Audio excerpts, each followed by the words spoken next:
So I didn't grow up in church, and from a young age, I'd been really fascinated by science and technology. I just thought it was amazing, all the things that people could discover about the world and the things that they could build. And so I came to believe that the only way to know truth was through the scientific method of rigorous testing and being able to prove it with evidence. So I questioned everything that couldn't pass through the test of the scientific method.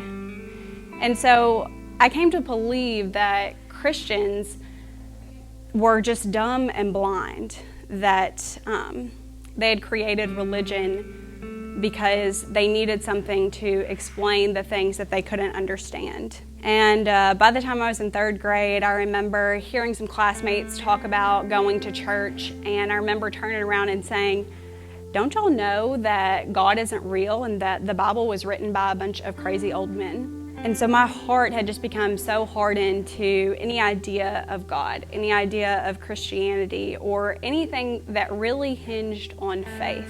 And I needed that objective proof to believe in anything. Once I got into middle school, I think it was about maybe whenever I was in 7th or 8th grade, my dad started coming to church. So on the weekends that I was with him, he would bring me to church with him.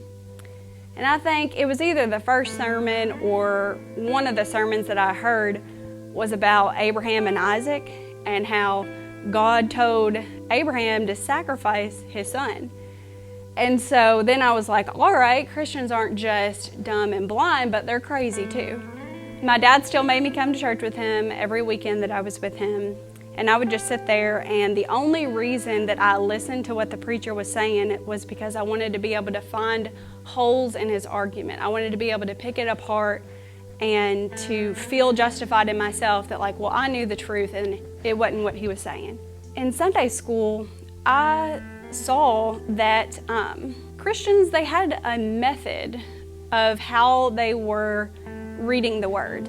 Whenever Brother Bill would be talking about a passage, he would go through and he would give historical context, or he would say, well, this verse also mirrors what is said in another book. And so there was this systematic way of going about trying to learn what this passage meant. And so that kind of opened up my mind a little bit, because I was like, well, you know, Christians aren't just saying, well, the preacher said it, and so that's why I believe it. That there was a way to know the truth for yourself and to have it be revealed to you in a systematic way. And it was even, you know, the ways that I had learned, like in literature, to be able to understand the truth of what an author is saying in a passage. And so that kind of opened my mind up a little bit to just a different opinion about Christians, that maybe they weren't so blind and dumb, that they had a reason for what they were believing. Later on in my freshman year, I befriended 2 juniors who were part of the youth group at Morganfield First Baptist, and they invited me to come to a summer camp. At this point, I had gotten to where I wanted to believe in Christianity. I wanted to accept it. I wanted it to be true for me, but I just knew that I didn't have faith yet. I didn't actually believe. The Bible was just a story to me. It wasn't truth. I didn't even have a Bible for myself, and in 2 weeks I was fixing to go off to this church camp. So I asked my dad if he would take me to go buy a Bible.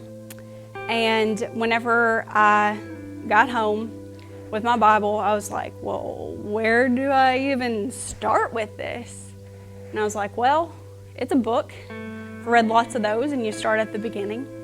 And so I was reading in Genesis, and I got to the part where God breathes life into dust to create Adam.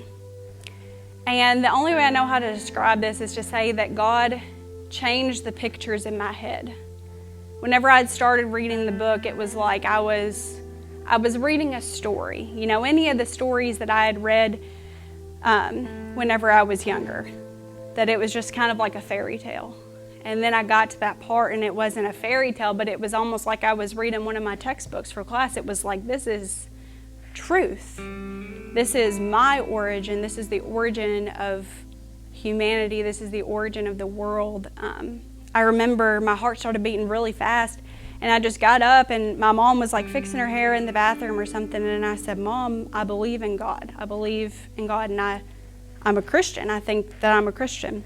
Looking back, like on that moment of God revealing himself to me, it just makes me so aware of his intimate knowledge of me and just his grace in the way that he chose to save me. Because I've loved books ever since I was a little girl. If it's a young adult fiction series, I have read it. And I've always just loved books. And I tried, whenever I got to that point where I wanted to believe, going to church, going to Sunday school, befriending Christians, hearing the word being preached on Sunday mornings. That's not how God chose to reveal himself to me, but whenever I had a book and I read it for myself, that's how he revealed himself to me. In the aftermath of becoming a Christian, I was thinking, am I going to have to abandon science and math? Am I going to have to abandon these things that I love, these things that I thought I would spend my life working on because I thought that maybe they would be in tension with faith?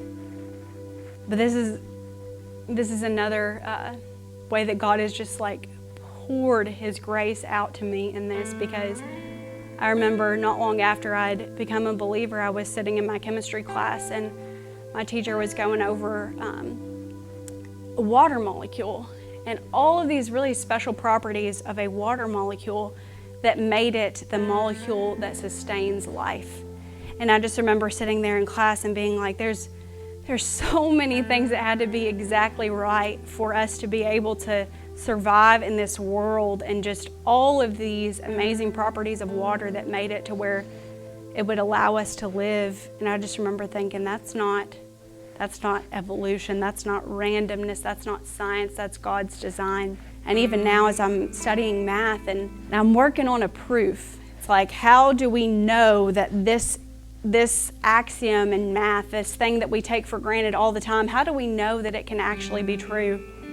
And so it's the piecing of all of these different things that we know to be true and how they all converge to one point to say, this is how it is.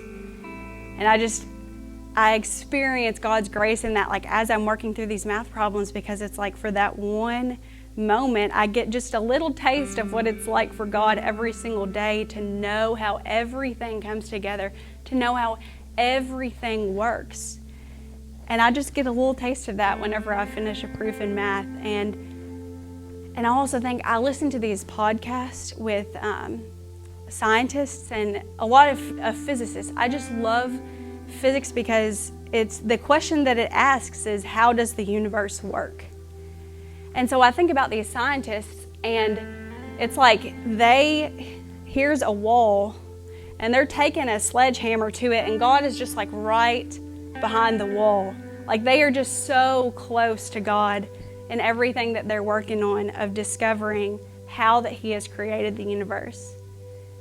And so I see God's grace so much in that, like, he has allowed me to continue in pursuit of all of these things that I love, of in math and science. And he's given me this perspective that not a lot of people have in this field. And to be able to talk to people, and whenever I'm working with my friends on my math homework, and to say, after we've finished a proof, and to say, I experience God's grace in uncovering the truth and learning how the world works, that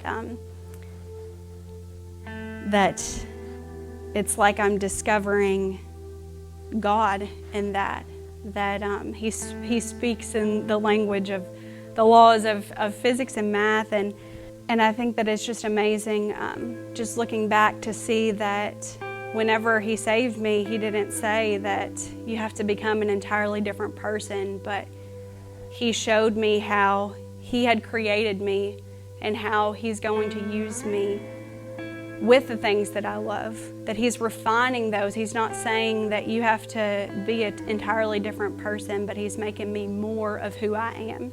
Just looking back on my story, I think it's a story of God's intimate knowledge of me and His relentless pursuit of my heart, and